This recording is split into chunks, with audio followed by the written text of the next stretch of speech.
Hello members, I'm Ababo Andrew, a course participant of science education at Aga Khan University. I'm taking you through a lesson for Senior 1 class chemistry in the topic mixtures, and the subtopic is liquid mixtures.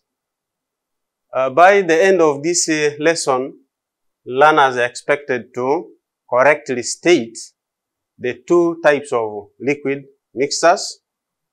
2, they should perfectly define and identify examples of the two types of liquid mixtures.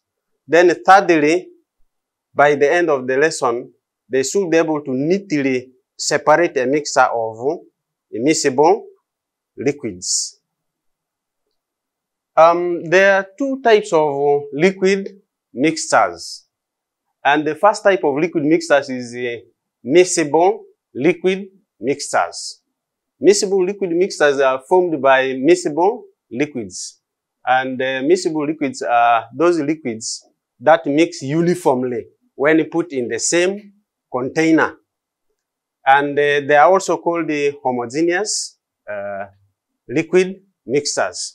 Examples of such liquid mixtures include a mixture of ethanol and water, ethanol and propanol, then water and hydrochloric acid. Then the second type of liquid mixtures is immiscible liquid mixtures, which are formed by immiscible liquids. And they are liquids that do not mix uniformly when put in the same container. Instead, they form layers. You see them as different layers when you put them in the same container. And they are also called the heterogeneous liquid mixtures.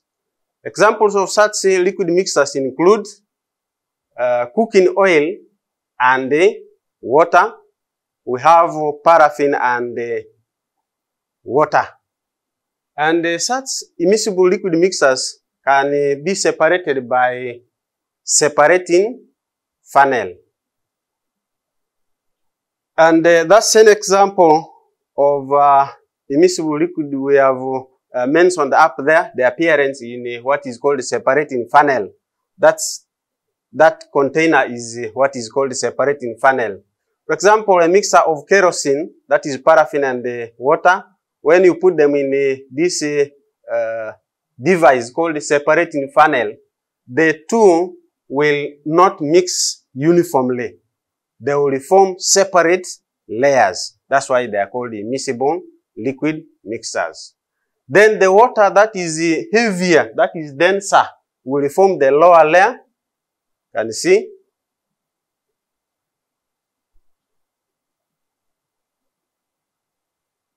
The lower layer, that is water, is there. Then kerosene, that is lighter, forms the upper layer. That is kerosene oil. So these two can be separated by bringing a receiver here. Then you open the stop cork here to release the lower layer, that is water, in a separate container. Then once the last drop of this water has gone into the receiver for water, you can bring in another container to receive the kerosene in the same way. That's briefly how you can use a separating funnel. Then in your various groups, I'm providing you with the worksheet that contains a procedure for separating a mixture of cooking oil, a mix of cooking oil and water.